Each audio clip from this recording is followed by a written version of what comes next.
오늘 말씀 제목은 이곳에 임하신 하나님 나라입니다. 여러분들은 여러분들의 삶에서 하나님이 나의 삶에 임하셨다, 임하여 계신다 라는 어떠한 그런 느낌, 그러한 생각들을 경험하거나 또 이렇게 느껴보신 적이 있으실까요? 여러분들의 삶에 하나님이 살아 계십니까? 여러분들의 삶은 하나님의 나라가 되고 계십니까?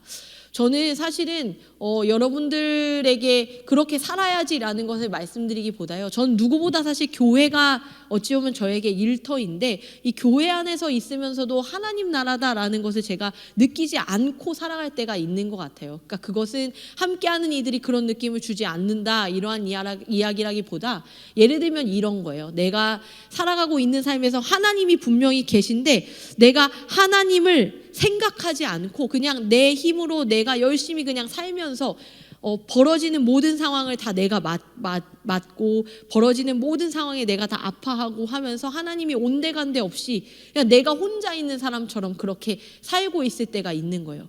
그러면서 새벽에마다 항상 여러분들을 위해서 기도합니다. 하나님, 우리 청년들의 삶을 하나님 인도하시고 지켜주세요 하고 기도하거든요. 여러분들의 진로를 위해, 여러분들의 관계를 위해, 여러분들의 직장생활, 학업을 위해서 기도하고 있어요. 근데 그렇게 기도할 때 여러분들의 그 직장생활, 여러분들의 삶을 위해서 기도하고 여러분들의 삶에 하나님이 임하실 것을 기도하면서 정작 나의 삶에 하나님이 임하시는 것에 대해서 내가 기도하고 있는가라는 생각이 들더라고요.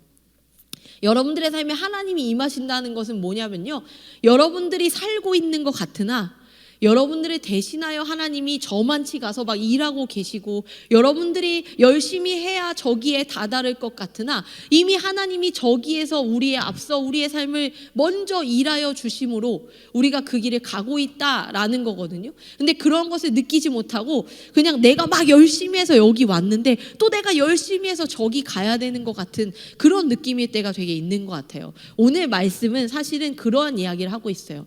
내가 열심히 해서 저기 가고 또 열심히 해서 저기 가는 것이 아니라 하나님이 이미 앞서서 어떻게 일하고 계시는가, 하나님이 그냥 이 모든 땅 가운데 임하셔서 하나님이 전혀 상관없는 것 같은 그 땅에 하나님이 하나님 되심이 무엇인가, 그 이야기를 여러분들과 나눠보려고 합니다. 그 말씀을 듣는다면요, 여러분들은 아마도 여러분들의 직장이 전혀 하나님이 상관없는 것 같은, 정말 혹시라도 악의 구렁텅이, 나의 상사가 저렇게 못돼도 저렇게 못된 사람이 내 상사일 줄이야 하는 그 악한 현장 속에서도 하나님이 계시구나를 찾아낼 수 있을 거라는 이야기를 여러분들에게 좀 드리고 싶어요. 다니엘서는요, 우리가 알고 있는 재미있는 이야기들 많이 나옵니다. 어떠한 이야기 알고 계세요? 네, 감사합니다. 사자굴, 역시 유치부 선생님 대답 감사해요. 사자굴 얘기, 저 사자굴 얘기 되게 좋아하거든요. 소리엘이라는 CCM 가수가 있어요. 여러분들은 지금 어떠한 가수의 이야기, 노래들을, 찬양을 들을지 모르지만 저는 청소년 시절에 소리엘의 곡을 다 화음까지 연습해서 이렇게 항상 특송으로 아무도 안 시켰는데 언젠가 기회가 되면 하겠다고 준비를 늘상 했던 기억이 나는데, 그 소리엘의 찬양 중에 다니엘이라는 찬양이 있습니다. 근데 가사가 이러해요. 다니엘아, 내가 섬기는 여호와 하나님께서 사자의 입에서 너의 영혼을 능히 구하셨으니, 이 가사가 있어요. 근데 제가 아직도 기억나는 건 그 가사를 부르면서 혼자 눈물을 흘렸던, 아마도 그때 고등학생 시절에 내가 사자굴에 있는 것 같은 그러한 마음을 제가 느꼈나 보다. 근데 어른이 돼서 이렇게 힘들 줄 알았다면 그때 울지 않았을 텐데. 어쨌든 그렇게 사자굴 이야기가 있죠. 또 다니엘의 이야기 또 뭐가 생각나세요? 믿기지 않는 이야기 중에 이러한 이야기가 있어요. 풀무불에 던져진 새 친구가 살아나온 이야기가 있어요. 그럼 어쨌든 정말 우리가 어렸을 때 교육부서에서 들었던 하나님의 말씀, 또 혹시라도 집에 그 어린이용 성경책 같은 것들 있다면 일러스트로 본 적이 있는 것 같은 그림들, 이러한 이야기가 다니엘에 많이 담겨 있습니다. 그리고 포로로 잡혀간 한 청년이 마침내 왕에게 신임을 받는 그러한 높은 자리까지 올랐다라는 어떤 그리스도인 중에 정말 믿음으로 성공을 이룬 성공 신화와 같은 이야기가 담겨 있기도 하죠. 그리고 또 하나, 정말 이러한 재미있는 이야기 이런 것도 있겠지만 정말 어려운 이야기들도 많이 나와요. 환상에 대한 이야기들도 많이 나오고 있습니다. 그러니까 어떠한 사람들은 그저 환상을 풀이하는 것으로 이 책을 보기도 하고 그러면서 뭐 어떤 종말을 점친다든지 이런 분들도 계시더라고요. 옳지 않죠? 또 어떠한 사람은 어떻게 봅니까? 이 이야기를 정말 믿음으로 이 세상을 살아가면, 빛과 소금 되어서 살아가면, 네가 하나님의 리더로 살아가면 이 세상에서 네가 진짜 하나님 인정한 리더로 살고 세상도 널 인정한다, 뭐 이러한 이야기로 이것을 풀이하시는 분들도 계신 것 같아요. 근데 저는 사실은 옳지 않다라고 생각합니다. 우리가 정말 이 세상에 으뜸이 되는 리더여야 합니까? 언제나 우리가 항상 1등이 돼서 가장 높은 자리에 있어야 그것이 하나님의 영광입니까? 저는 그렇게 생각하지 않습니다. 그것이라기보다 우리가 있는 그 모든 각자의 삶의 자리에서 우리가 어떻게 하나님의 사람이라는 정체성을 잃어버리지 않고 때로는 버텨내고 때로는 견뎌내고 때로는 그걸 능히 이겨내는 삶들을 살아가느냐. 그리고 그 삶을 통해서 우리가 하면 되는 거는요, 1등 자리 꿰차는 게 아니라 그 삶을 통해서 와, 저 사람을 보니까 나는 하나님이 누군지 모르는데 저 사람이 믿는 하나님 대단하다, 이 이야기를 들을 수 있다면 그것이 하나님의 사람이 꿈꿔야 할 삶의 자리이지, 이 하나님의 말씀인 다니엘서는 절대로 이 세상에서 1등의 자리로 갈 수 있어, 믿음의 사람이라면. 제가 어렸을 때 이 설교를 그렇게 들었었던 시절에는요, 이렇게 생각했어요. 와, 그럼 교회에서 열심히 신앙생활하고 봉사 열심히 하는 사람은 다 좋은 대학 가고 다 좋은 직장에 취업하고 다 시집장가 장을 가고 다 삶이 문제가 없어야겠네. 그런데 이제 그렇게 어느 정도 몇 년은 그런 줄 알았거든요. 근데 어느 날 제가 얘기한 적 있는 것 같은데요, 우리 교회에서 정말 이 오빠들 없으면 안 되겠다 싶을 만큼 4명의 기둥이 있었어요. 근데 그 4명의 기둥이 고3 때 수능을 쭈르륵 망쳤거든요. 그때 저에게 혼란이 왔어요. 뭐지? 하나님의 사람이 믿음으로 잘 살면 다 성공하고 인정받는 게 아니었나? 이러면서 그때 이제 하나님을 적당히 믿어야 되는 건지, 저 오빠들이 그렇게 믿음이 좋았던 사람이 아닌 건지 혼자 어린 시절 고민했던 기억이 나요. 근데 지금은요, 사실 그 가르침이 다 잘못된 거죠. 우리가 하나님을 열심히 믿는다는 게 무엇인지, 또 열심히 믿었을 때 우리에게 그 가장 1등의 자리에 놓여지는, 세상이 말하는 성공의 자리에 있는 것이 하나님을 열심히 믿어서 저 자리에 있을 수 있구나라고 해석될 수는 없다는 겁니다. 그렇다면 오늘의 다니엘서는 우리가 어떻게 보아야 할까? 지금 이제 계속 매일 성경으로 말씀 묵상의 내용이 흘러가고 있거든요. 여러분들도 한번 묵상하시면서 오늘도 이 다니엘 말씀 한번 같이 보려고 합니다.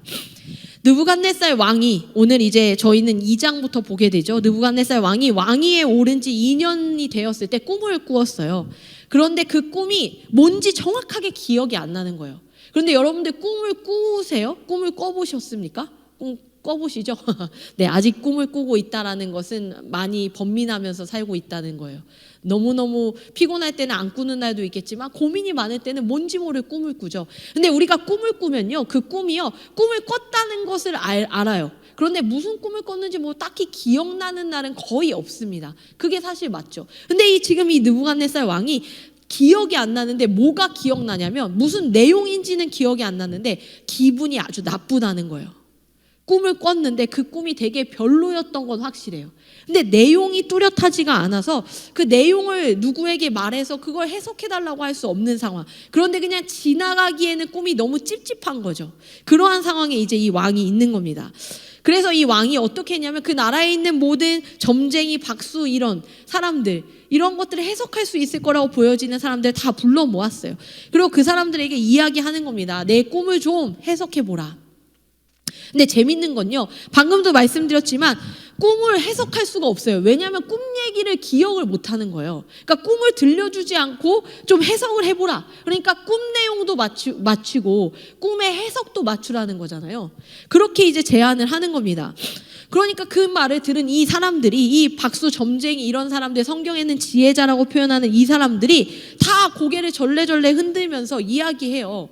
왕이시여, 그런 걸 우리가 할 수도 없거니와 여태까지 그런 것을 나라가 왕이 요구한 적이 없습니다. 그런 것은 우리가 할 수 있는 일이 아닙니다. 아무도 못할 거예요 라고 이야기하는 거예요. 그러면서 너무 어려운 일이라서 이 육체를 가진 사람과 함께 살지 않는 신들, 그러니까 이것은 신의 영역이지 사람의 영역이 아니라 임금에게, 이 왕에게 이야기합니다. 근데 왕은요, 너무너무 분노가 일어나는 거예요. 왜 분노가 일어났을까요? 너무 찝찝한데 그냥 넘어갔다가 무슨 자신의 신변에 문제가 일어날 만큼 무슨 문제가 일어날 수 있을 것 같은 그러한 뭔가 기억해내야 할 것 같은 꿈인데 이걸 아무도 모른다고 하니 그럼 내가 누구한테 물어봐? 라고 하는 이 화가 나는 상황이에요. 그러면서 이렇게 이야기했어요. 이 일을 수행하지 못하면 다 죽는 거야.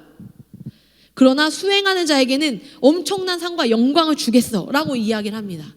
그런데 놀랍게도요, 이렇게 이야기하면 누구라도 뭐 겉모술수를 부려서 꾸며서라도 이야기할 수도 있을 법한 상황인데 정말로 어려웠던 일인가 봐요.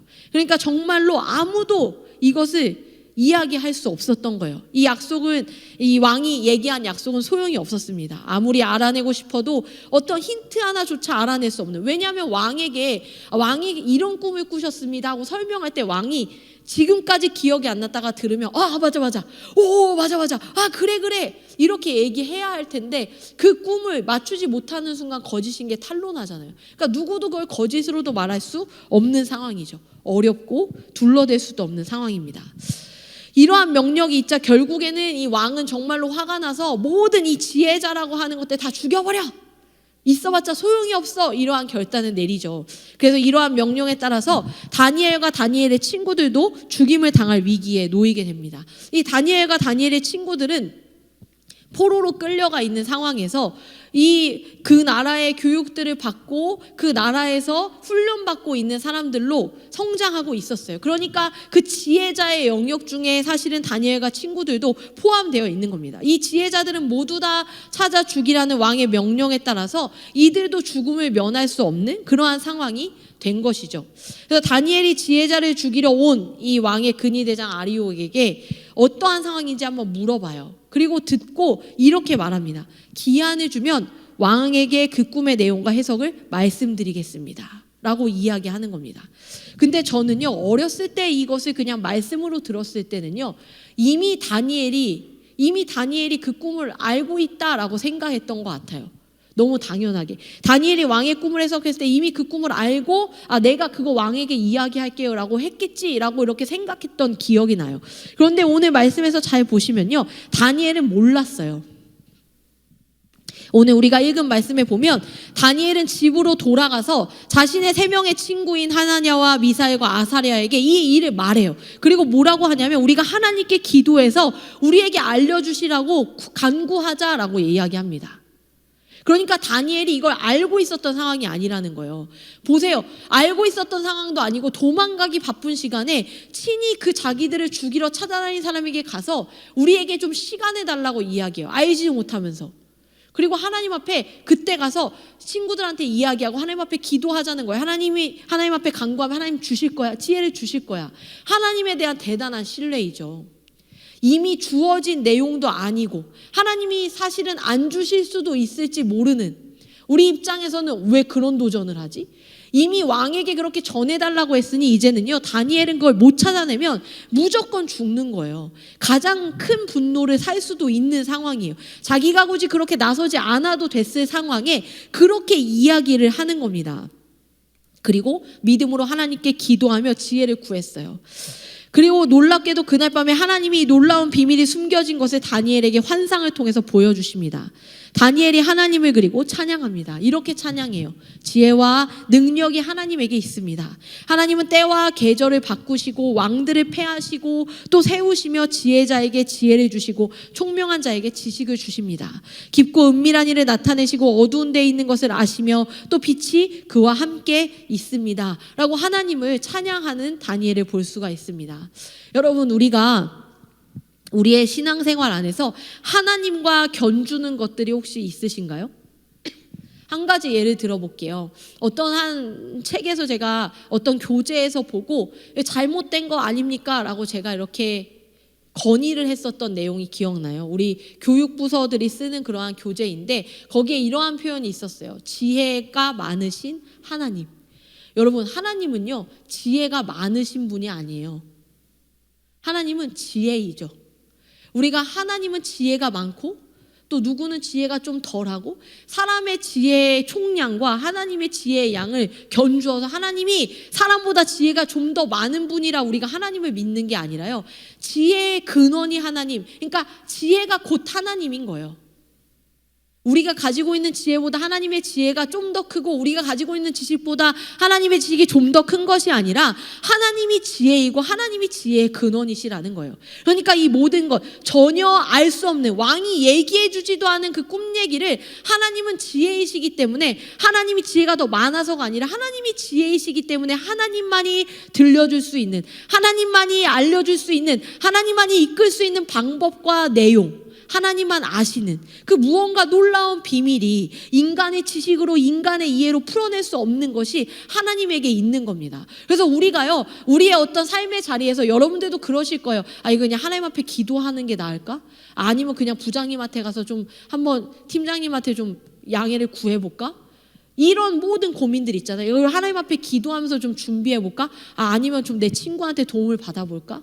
물론 그런 고민이라도 하면 다행이지만, 우리가 무언가를 할 때 하나님이 나을까, 사람이 나을까, 하나님이 나을까, 방법이 나을까 고민할 때가 있어요. 언제나 하나님은요, 비교의 대상이 아니고요, 절대적으로 하나님이 옳습니다. 우리의 어떤 모든 문제 가운데 하나님이 관여하실 수 없는 문제가 없고, 하나님이 답을 가지고 있지 않은 문제가 없어요. 근데 사람은요, 대부분 답을 가지고 있지 않아요. 제가 목사여서 여러분들 앞에서 말씀을 전하는 사람이지만, 여러분들이 어떠한 인생의 문제를 가지고 저에게 오셨을 때 제가 모든 문제에 아주 명쾌하게 답을 드릴 수 없을 겁니다. 왜냐하면 내가 경험해보지 못한 일들에 대해서 제가 감히 이게 맞지 저게 맞지라고 얘기하기가 어렵다라는 거예요. 그냥 저의 지식의 근거에서 말씀드릴 뿐. 근데 하나님은 지혜와 지식의 근본이시기 때문에 하나님이 그것의 기준 삼아 말씀하시는 어떠한 답이든 그것은 진리이고 틀리지 않고요, 어떠한 것에도 답을 주시지 않을 수 없다라는 거예요. 오늘 다니엘은 그 하나님께 여쭤본 겁니다. 하나님, 제가 지금 아무것도 모르는 상황에 하나님 앞에 질문합니다. 하나님, 왕의 꿈이 무엇이었습니까? 그리고 그 꿈을 왜 꾸게 하셨습니까? 그렇게 하나님 앞에 여쭤보는 겁니다. 그리고 하나님이 보여주셨어요. 왕이 꾼 꿈을 그대로 다니엘에게 꾸게 하신 겁니다. 그러니까 다니엘은 이미 이 내용들을 알고 있어서가 아니라, 자신이 있었던 것이 아니라, 자기가 할 수 있어서가 아니라 하나님께 간구하면 하나님께서 알려주실 거라는 확신이 있었던 거예요. 여러분들은 어떠세요? 우리의 삶의 자리에서 내가 해낼 수 있을 거라서 확신하는 움직임이 아니라요, 우리 하나님이 날 도와주실 거라는 확신 때문에 우리가 움직이는 겁니다. 저 그거 할 수 있어요. 저 그거 해봤어요. 그거 저 잘해요. 그래서 움직이는 게 아니라요, 하나님이 함께 하실 거라서 움직인다라는 거예요. 이해가 되셨을까요? 다니엘도 그겁니다. 다니엘이 자신 있게 했었던 것은 자신의 힘, 자신의 답이 아니라 하나님이 하실 거라는 답을 갖고 있었기 때문에 그 확신으로 움직인 겁니다. 그 꿈을 꾸게 하신 것도, 그리고 이 나라의 운명을 손에 쥔 것도 왕이 아니라 하나님이시다라는 것을 명확하게 다니엘이 알고 있었다는 겁니다. 다시요, 이 나라의 운명이 누구에게 있다고요? 하나님이요. 그럼 지금 적용해 보겠습니다. 대한민국의 운명은 누구에게 있습니까? 여러분들의 직장의 운명은 누구에게 있습니까? 여러분들의 가정의 운명은 누구에게 달려 있습니까? 여러분들의 인생은요, 하나님이라는 거예요. 그게 적용이 되세요? 여러분들의 직장, 그 정말로 노답인 상황 속에 하나님이 우리 직장의 답을 가지고 계시다고? 이 노답인 가정 상황에 하나님이 답을 가지고 계시다고? 이 답답한 내 인생에 하나님이 답을 가지고 있다고? 이 대한민국 지금 촛불행진하면서 또 여러 가지 일들로 서로 아파하고 있는 이 상황에 하나님이 정말로 답을 가지고 계시다고? 물론 답답하고 어려운 상황들이 있어요. 그럼 우리는 물어요. 하나님, 그러니까 하나님이 답을 가지고 계신데 왜 상황을 이렇게 악하게 만드십니까? 아니요. 악하게 만들어가는 건 사람입니다. 사람들의 선택, 사람들의 생각, 사람들의 행동이 악한 상황들을 만들어갈 수밖에 없어요. 왜냐하면 인간에게 주어진 자유의지에 따라 인간이 선택하는 삶으로 주어진 모든 결과이니까요. 교회도 마찬가지예요. 하나님의 사람들이 모였지만 교회도 사람들만 보았을 땐 절대 선한 곳은 아닙니다. 그러나 우리가 왜 선할 수 있을까요? 우리의 주인이 하나님이시기 때문입니다. 하나님에게 답이 있다는 확신을 가지고 다니엘이 나아간 거예요. 그리고 이렇게 이야기하면서 다니엘은 이 바벨론의 지혜자들을 죽이지 말고 나를 왕에게 인도해달라고 그 꿈을 꾼 날에 이야기합니다. 이제 더 이상 사람 죽이지 말고요, 저를 왕에게 인도해 주세요. 제가 왕의 꿈을 해석해 드리겠습니다 라고 이야기하는 겁니다. 그래서 이렇게 이미 내용을 하나님께서 깨닫게 하신 이 다니엘이 왕 앞에 담대하게 나아갑니다. 사실은 좋은 내용이 아니라는 것을 우리가 또 뒤에서 볼 수가 있는데요, 이 꿈을 보이시고 해석할 지혜를 주신 것이 하나님이시기 때문에 다니엘은 담대히 그 내용이 주어졌을 때도 그것을 가지고 나아갑니다. 어떻게 갔냐면요, 왕에게 나아가 이렇게 말합니다. 왕이 물으신 이 은밀한 것은 지혜자나 박수나 점쟁이와 같은 이 사람들이 왕이 보여드릴 수 있는 그러한 문제가 아닙니다 라고 이야기합니다. 이 은밀한 것을 나타내실 분은 오직 하늘에 계신 하나님 뿐입니다. 그러니까 이것은 사람들에 의해서 알 수 있는 영역이 아니라는 거예요. 왜냐하면 하나님께서 느부갓네살 왕에게 이후에 일어날 일을 알게 하시기 위해 하나님이 세우신 계획이시기 때문에 왕이 그 지혜자들을 통해서 들으실 수 없었던 게 맞습니다 라고 이야기하는 겁니다. 그러니까 하나님이 지금부터 왕에게 이야기하실 겁니다 라는 거죠. 그러면서 다니엘이 꿈의 내용을 설명하는 거예요. 큰 신상이 꿈에 나왔습니다. 왕이 그 얘기 듣고, 성경에 막 있지는 않지만 제가 그림을 그려봤어요. 왕이 듣고 그런데 했겠죠. 이 큰 신상이 꿈에 나왔는데 그 신상이 크고 광채가 대단하고 두려운 그러한 느낌이었어요. 맞죠? 오, 맞지. 머리는 순금으로, 가슴과 팔은 은으로, 배와 넓적다리는 노스로, 종아리는 쇠로, 발은 새와 진흙으로 섞여 있습니다. 그렇게 다 다른 것으로 이루어진 이 웅장하고 큰 신상이 서 있었는데 갑자기 어디서 모래 돌이 하나 날아와서 그 다리를 딱 쳐서 부러뜨리니 다 무너져 내려서 겨와 같이 돼서 바람에 흩날려 사라져 버리는 꿈이었습니다. 그리고 이 어디서 날아온지도 모를 이 돌이 태산이 돼서 온 세상에 가득해졌습니다 라고 이 꿈의 내용들을 말하는 겁니다.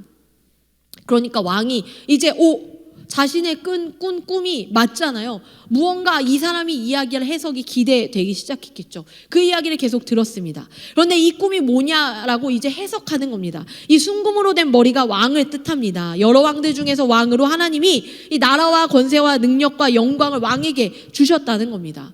다니엘이 계속해서 언급해요. 사실 느부갓네살 왕은 하나님을 아는 왕이 아닙니다. 그런데 하나님이 이 모든 능력과 권세를 왕에게 주셨습니다라고 담대히 이야기하는 거예요. 생각해 보세요.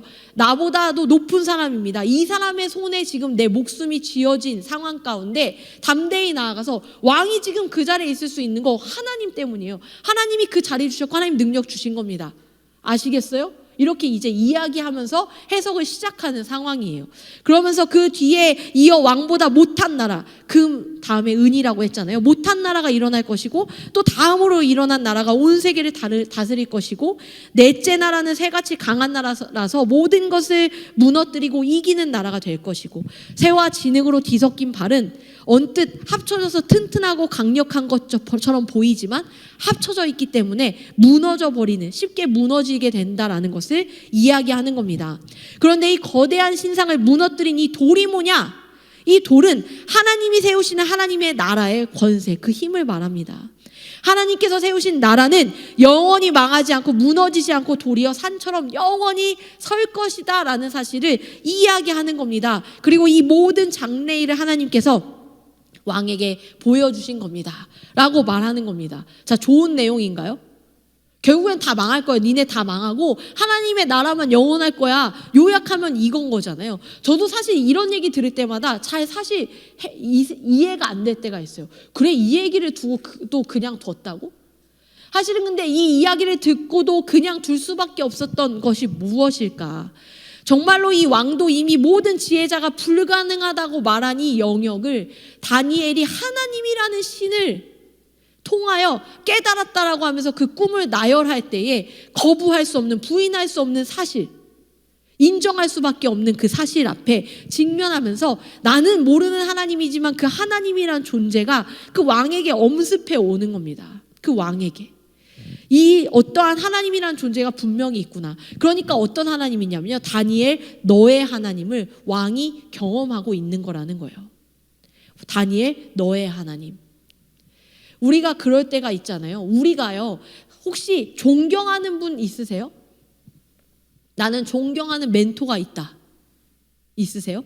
저도 있습니다. 그런 존경하는 멘토가 있어요. 그런데 내가 사실은 나의 세계관이 어떻게 이렇게 형성됐는지, 내가 어떻게 여기까지 오게 됐는지 그런 이야기를 하다 보면 나의 멘토, 나를 이끌어준 어떤 스승과 같은 존재들을 이야기하게 되기도 합니다. 저도 그러한 스승이 있어요. 근데 그분의 영향력이 저의 안에 있는 거죠. 그리고 그 이야기를 막 듣다 보면 만약에 제가 진짜 좋은 사람이라면, 저 좋은 사람 맞죠? 네, 한 3명 정도 감사하고요.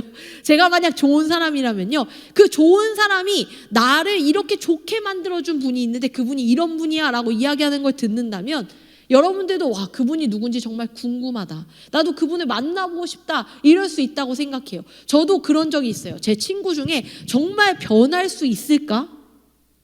정말 저 친구가 변할 수 있을까? 회복될 수 있을까? 하던 친구가 있습니다. 정말로 악한 구렁텅이로 계속 들어가는 거예요. 어떻게 저렇게까지 가지? 왜 저렇게까지 가지? 이렇게 걱정되고 나중에 손을 쓸 수 없었던. 근데 그 친구가 어느 날 어떤 한 분을 통해서 하나님을 다시 만나게 되었어요. 하루 이틀 만에 만난 게 아니라요, 그 한 분이 그 친구 악의 구렁텅이로 떨어진 갑자기 목이 메네요. 그 친구의 삶에 몇 년간 함께 하면서 그 친구가 더 힘들게 할 때도 비키지 않고 그 친구 곁에서 그 친구를 위해 기도하고 기다리며 하나님을 알게 해줬다는 거예요. 그리고 그 사람이 정말로 그 친구가 하나님을 다시 만남으로 완전히 이전과 더 전혀 상상할 수 없는 정말로 더 아름다운 사람으로 완전히 변화되는 것을 보고 제가 와, 하나님이, 내가 하나님을 믿고 있으면서도 불구하고 하나님이 진짜 살아 계시는구나, 그리고 그렇게 하나님을 전하는 사람이 이 시대에도 있구나 라는 것을 다시 한번 깨달은 순간이 있습니다. 다니엘을 통해서 이 왕은요, 그 신을 보게 되는 거예요. 다니엘이라는 사람이 믿는 이 신, 도대체 어떠한 신이길래 이러한 놀라운 지혜와 능력을 갖고 계신가? 왕은 다니엘 앞에서 하나님을 찬양합니다. 너희 하나님은 참으로 모든 신들의 신이다 라고 이렇게 다니엘 앞에서 왕이 너희 하나님은 모든 신들의 신이다 라고 이야기해 주었어요. 다니엘의 이 믿음의 고백과 믿음의 결단을 통해서 그 신이, 그 이방 왕이 하나님을 신이다, 참 신이다 라고 인정하는 놀라운 역사가 나타납니다. 하나님을 알지 못하는 신이 하나님을 찬양하는 겁니다. 하나님을 아는 사람들도 하나님을 찬양하지 못하고 살아가는데 하나님을 전혀 모르는 이 왕이 하나님을 찬양하는 거예요.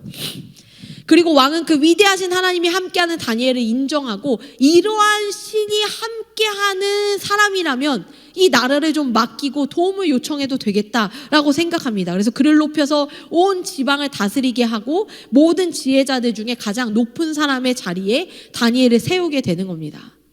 다니엘의 요구대로 사드락과 메삭과 아벳느고, 이 다니엘의 세 친구들도 바벨론의 지방의 일을 각각 다스리게 하는 일들을 하게 됐다라는 겁니다. 자, 우리가 아까도 말씀드렸지만요, 이렇게 이야기하면 다니엘이 믿음의 사람이라 그 어려운 상황 속에서 목숨을 걸고 하나님을 믿는 믿음을 지켰더니 하나님이 이 높은 자리에 세우시는구나 라고 해석하면 안 됩니다. 그것이 아니라요, 여기에서 이 다니엘서에서 중요한 것은요, 세계관입니다. 제가 요즘에 세계관을 굉장히 열심히 공부하고 있는데 어떠한 세계관이냐, 이 낯선 이 어려운 상황, 이 땅 가운데서 다니엘이 되어 살아간다라는 것은요, 성경적 세계관, 하나님이 이 세상의 주인이시다, 하나님이 이 세상의 창조주이시다, 모든 만물에 하나님의 섭리가 있지 않은 것이 없다, 어떠한 존재도 이 세상은 하나님의 인도하심과 계획과 무관한 것이 없다, 그래서 모든 일은 하나님이 이루어 가신다라는 이 철저한 신앙관 아래 살아가는 한 사람의 청년이 어떠한 땅에서든지 신실하게 자신의 정체성을 잃어버리지 않고, 다니엘은요 지금 높아진 게 아니에요. 다니엘 입장에서 높아진 게 아닙니다. 다니엘은 자신의 정체성을 지키고 있는 중인 거예요. 단지 역할이 달라졌을 뿐이라는 거예요. 하나님은 그를 높이셨지만 하나님도 다니엘이 너 다니엘 잘했어. 야 믿음의 사람 내가 높은 자리에 있게 해줄게. 이것이 아니라요. 그 하나님을 향한 온전한 세계관 그 신앙을 가지고 있는 이 신앙관을 가지고 있는 이 다니엘이 그 낯선 땅에서 하나님을 선포하며 하나님의 일하심을 이루어갈 어떤 한 사람으로 그 역할을 하도록 하시기 위해 영향력이 있는 자리에 그를 세우신 겁니다. 그리고 다니엘을 통해 결국에 하나님은 하나님이 하고자 하시는 일, 하나님이 계획하시는 일들을 해나가신다라는 거예요. 다니엘과 관련된 책들을 기독교 서점이나 이런 곳에서 신앙서적을 구매해서 보시면요, 되게 이러한 표현들을 많이 써요. 뭐 바벨론에서 다니엘처럼 살아남기, 뭐 낯선 땅에서 다니엘처럼 살아가기, 이러한 표현들의 제목들이 부제로 많이 붙어 있습니다. 그러니까 다니엘처럼 살아간다는 게 뭘까? 낯선 땅이라는 게 뭐지? 바벨론과 같은 땅이라는 게 뭘까? 지금 우리가 살고 있는 지금과 같은 땅을 말합니다. 지금과 같이 이 혼란스러운 시대에 누구나 다 저마다 다 옳다고 그르다라고 말하는 시대. 사실은 그렇잖아요. 옳은 것은 어디서나 옳아야 되는데요. 정말로 재밌는 것은요, 제가 어렸을 때는요, 옳은 것이 정해져 있었어요. 이게 옳은 거고 저게 틀린 거가 정해져 있었어요. 그래서 OX 퀴즈를 하면 맞출 수 있었어요. 근데 지금은 어떤 줄 아세요? 절대적으로 옳은 게 없어진 시대예요.